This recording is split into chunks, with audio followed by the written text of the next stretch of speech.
오늘 본문의 말씀을 보게 되면 성막 건축에 관한 말씀을 우리에게 들려주고 있습니다. 24장에서 보게 되면 모세는 시내산에서 하나님으로부터 성막 건축에 관한 말씀을 드렸고, 더 나아가서 계명과 율례의 말씀을 드렸습니다. 그것을 토대로 25장부터는 성막과 함께 성막에 들어갈 각종 기물들에 관한 말씀들이 이어지고 있습니다. 우리가 기억할 것은 하나님께서 말씀하신 대로 성막 건축이 진행되고 있다는 점입니다. 여기에는 모세의 개인적인 생각이 들어있지 않습니다. 제사장 아론이라고 해서 아론의 생각이 전혀 들어있지 않습니다. 오직 하나님께서 말씀하신 대로 진행되고 있다는 점이 성막 건축의 특징입니다. 이렇게 했을 때 어떻게 되었느냐? 하나님께서 말씀하신 대로 진행이 되었을 때 어떻게 되었느냐? 한치의 오차도 없이 성막 건축이 완벽하게 진행이 되었다, 건축이 되었다라는 것을 말씀하고 있습니다. 특별히 성막을 건축할 때 원칙도 말씀하고 있습니다. 함께 읽어본 오늘 본문 2절 말씀입니다. 이스라엘 자손에게 명령하여 내게 예물을 가져오라 하고 기쁜 마음으로 내는 자가 내게 바치는 모든 것을 너희는 받을지니라. 이스라엘 백성들이 출애굽하기 전에 10번째 재앙을 내리기 전에 하나님께서 이스라엘 백성들에게 이렇게 말씀하셨습니다. 11장 2절과 3절 말씀에 이렇게 말씀하고 있습니다. 백성에게 말하여 사람들에게 각기 이웃들에게 은금 배물을 구하게 하라 하시더니 여호와께서 그 백성으로 애굽 사람의 은혜를 받게 하셨고 또 그 사람 모세는 애굽 땅에 있는 바로의 신하와 백성의 눈에 아주 위대하게 보였더라. 출애굽하기 전에 각기 이웃들에게 은금 배물을 구하게 하였는데 어느 정도였는지 알 수는 없지만 모름지기 이때를 위함은 아니었는지도 우리는 생각해 보게 합니다. 이스라엘 백성들이 아무리 은금 배물이 많아도 성막을 건축할 정도의 물질은 아니었을 것입니다. 생각해 보면 이때를 위해서 하나님께서 출애굽 전날에 그렇게 이스라엘 백성들에게 말씀하신 것은 아니었는지 하는 생각을 해보면서 하나님께서는 우리가 생각하는 그 이상의 생각을 가지고 계시며 우리는 한 치 앞도 내다볼 수 없지만 이미 하나님께서는 우리 앞에서 우리를 인도하고 계신다는 사실을 우리는 알 수가 있습니다. 하나님께서 나는 몰라 너희들이 알아서 해 그런 분이라면 우리가 어떻게 하나님을 믿고 신뢰하며 따를 수 있겠습니까? 그런 하나님이라면 아무도 따르지 않을 것입니다. 우리보다 우리를 더 잘 아시는 분이시기에 우리가 하나님을 믿고 따르고 신뢰하고 있는 것 아니겠습니까? 그러기에 하나님을 믿는 데는 믿음이 필요하다고 끊임없이 말씀하고 있습니다. 하나님을 믿는 데는 믿음이 필요한 것입니다. 출애굽에는 세 가지 중요한 주제가 있습니다. 첫 번째는 출애굽입니다. 두 번째는 시내산에서 율법을 받은 말씀이며 마지막 세 번째는 성막을 건축하고 있는 말씀입니다.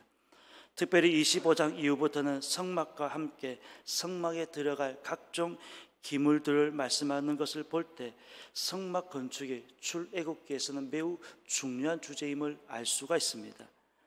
또한 성막이 만들어지면서 개인에게 찾아오셨던 하나님께서는 이스라엘 백성들 전체를 만나 주시겠다는 것이며 이것을 위해서 이 장소를 위해서 구별된 장소가 필요했다는 것입니다. 오늘 본문은 성막을 건축하는 말씀으로 시작하고 있습니다. 그리고 하나님께서 함께 하시겠다는 분명한 약속을 우리에게 들려주고 있습니다. 성막의 의미와 목적이 있습니다. 성막은 거룩하게 구별된 장소이며 성막은 하나님께서 반드시 만나 주시겠다라고 약속된 장소였다는 사실입니다. 그렇다면 성막을 건축함에 있어서 원칙을 말씀하고 있습니다. 2절을 말씀합니다. 이스라엘 자손에게 명령하여 내게 예물을 가져오라 하고 기쁜 마음으로 내는 자가 내게 바치는 모든 것을 너희는 받을지니라. 성막 건축의 원칙을 말씀하고 있습니다. 한마디로 기쁜 마음입니다. 자원하는 마음입니다. 억지로 혹은 강압에 의해서가 아니라 기쁜 마음으로 내는 자에게서만 받으라라는 원칙을 말씀하고 있습니다. 교회를 개척하고 성장하며 꼭 성전을 건축하는 과정이 있습니다. 성전을 건축하기 전에는 그렇게 은혜스럽던 교회도 성전을 건축하고 나서는 여러 잡음들이 생기는 교회들을 볼 수가 있습니다. 물론 은혜롭게 성전 건축을 마치는 교회도 있습니다. 그러나 몇몇 교회들은 그렇지 못한 것 같습니다. 어떤 분은 성전을 건축하면서 조급함을 버렸다고 합니다. 빨리 건축하려고 하다 보면 억지로 내게 하고 강압적인 분위기가 되는데, 그런 마음을 버리고 건축을 하는데 물질이 있으면 하고 없으면 잠시 멈추고 그렇게 성전을 건축하니까 꽤 시간이 많이 걸렸다고 합니다. 문제는 한 번도 성전을 건축하면서 잡음이 생기지 않았다면서 오히려 시간이 오래 걸리니까 성도들이 참지 못해서 목사님 빨리 건축하십시다, 그런 분위기가 조성이 되었다 하는 이야기도 들어볼 수가 있습니다. 성전을 건축하는 마음이야 이해할 수 있지만, 그렇다고 해서 기쁜 마음이나 자원하는 마음이 아닌 억지로 혹은 강압에 의해서 하게 되면 꼭 잡음이 생기면서 하나님께서 기뻐하시는 일인지 우리는 물음표를 던져보게 됩니다. 성전 건축이라고 하는 것이 하나님께서 기뻐하시는 일 아니겠습니까? 성전을 건축하는 과정 자체가 처음부터 마지막까지 하나님께서 기뻐하시는 일이고, 하나님께서 임재의 상징이신 하나님의 성전을 건축하는 하나님께서 기뻐하시는 일이라고 하는 사실입니다. 오늘 본문은 그렇게 말씀하고 있습니다. 기쁜 마음으로 내는 자에게서만 받으라. 기쁜 마음으로 내는 자에게서만 받으라고 오늘 본문은 우리에게 말씀하고 있습니다. 하나님의 임재의 상징 혹은 하나님께서 거룩하게 구별하신 성전을 건축함에 있어서 기쁨으로 하지 않으면 안 된다는 말씀입니다. 성전 건축에 동참하는 한 개인 역시도 기쁜 마음으로 우리가 동참해야 하는 것입니다. 조금이라도 불편한 마음이라고 한다면 오히려 안 하는 게 나을 수 있습니다. 억지로 해서 성전을 건축했다고 한들 하나님께서 과연 기뻐하시는 일일지 우리는 물음표를 던져보는 것입니다. 성전을 건축하는 일뿐만 아니라 하나님의 일을 함에 있어서 원칙이 있습니다. 바로 기쁜 마음입니다. 즐거운 마음입니다. 봉사할 때도 기쁨으로 온갖 인상을 쓰고 일을 하는 것이 아니라 웃으면서 기쁜 마음으로, 전도도 기쁜 마음으로, 기쁨이 없는 봉사와 전도 그 외의 일들은 결코 오래갈 수 없습니다. 억지로 하는 일들은 얼마 가지 못해서 실정이 나면서 결국 그 일들을 포기하게 되는 것입니다.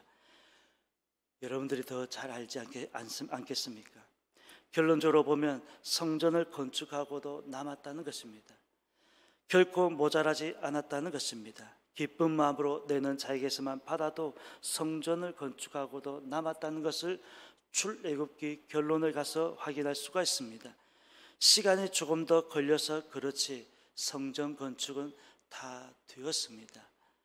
본문은 성전을 건축하는 말씀만 하였지만 하나님의 일을 함에 있어서 원칙은 기쁜 마음이라고 하는 것을 결코 잊어서는 안 될 것입니다. 이것이 하나님의 일을 하는 사람들의 원칙이라는 것을 말씀하고 있습니다. 다시 말씀을 드리지만 봉사가 되었든 전도가 되었든 기도가 되었든 예배가 되었든 기쁜 마음으로 할 때 모자람이 없었다, 쓰고도 남았다 하는 말씀을 하고 있습니다. 무엇보다도 하나님께서는 기쁨의 근원이 되시는 분이시다, 하나님께서는 우리에게 기쁨을 주시는 분이시다 라는 사실을 결코 잊어서는 안 될 것입니다. 이 땅에 아기 예수님을 우리에게 보내신 것은 이 땅 어두운 곳에서 기쁨을 주기 위해서, 우리에게 밝은 모습을 주기 위해서 아기 예수님을 2000년 전에 우리에게 보내신 것 아니겠습니까? 하나님께서는 기쁨의 근원이 되신다는 사실을 결코 잊지 마시고 오늘 하루도 기쁜 마음으로 하루를 시작하고 기쁜 마음으로 주어진 삶을 잘 감당할 수 있는 저와 여러분의 삶이 되었으면 좋겠습니다. 기쁨이 끊이지 않는 공동체, 기쁨으로 충만한 우리의 믿음 생활들이 되었으면 좋겠습니다. 기쁜 마음으로 드리는, 기쁜 마음으로 드리는 자만 받으라라고 하는 하나님의 이 말씀을 기억하면서 오늘 하루도 기쁨으로 하나님께 나아갈 수 있는, 기쁜 마음으로 하나님께 드릴 수 있는, 기쁜 마음으로 오늘 하루도 믿음 생활을 이어갈 수 있는 저와 여러분의 삶이 되시기를 예수님의 이름으로 축원합니다. 기도드리겠습니다. 하나님, 은혜를 감사드립니다. 오늘 본문은 성전 건축에 관한 말씀을 우리에게 들려주고 있습니다. 성전 건축에 관한 말씀을 들려주시면서 분명한 원칙은 기쁜 마음으로 내는 자에게서만 받으라라고 하는 원칙을 말씀하고 있습니다. 하나님, 이것은 성전 건축을 위한 뿐만 아니라 하나님 앞에 나가는 모든 믿음의 행위들 가운데서도 기쁜 마음으로 하지 않으면 안 된다는 것을 우리에게 말씀해 주고 있습니다. 기쁜 마음으로 찬양하며 기쁜 마음으로 기도하며 기쁜 마음으로 믿음 생활을 이어가라고 하는 우리에게 말씀하고 있는 하나님의 말씀인 줄로 믿습니다. 그동안 우리 믿음 생활 또한 돌아보게 도와주옵시고, 기쁨이 없었다라고 한다면 이제부터는 기쁜 마음으로 하나님께 나아갈 수 있는 우리의 삶이 되어질 수 있도록 인도하여 주옵소서. 그리할 때 하나님께서 받으신다는 사실을 잊지 않도록 도와주옵소서. 우리 안에 꿈틀거리는 억지로 강압적인 마음들을 모두 내려놓게 하여 주옵시고, 오늘 하도 기쁨을 드릴 수 있는 우리의 삶이 되게 하여 주옵소서. 오늘 새벽에도 귀한 찬양 올려드렸습니다. 천사 찬양의 찬양도 기억하여 주옵시고, 기쁜 마음으로 드렸던 오늘 하루의 찬양도 기억하여 주옵시고, 특별히 이 추운 겨울 건강 상하지 않도록 지켜 주옵시고, 날마다 하나님을 찬양할 수 있도록 우리의 믿음 또한 지켜 주옵소서. 감사드리며 예수님의 이름으로 기도드립니다. 아멘.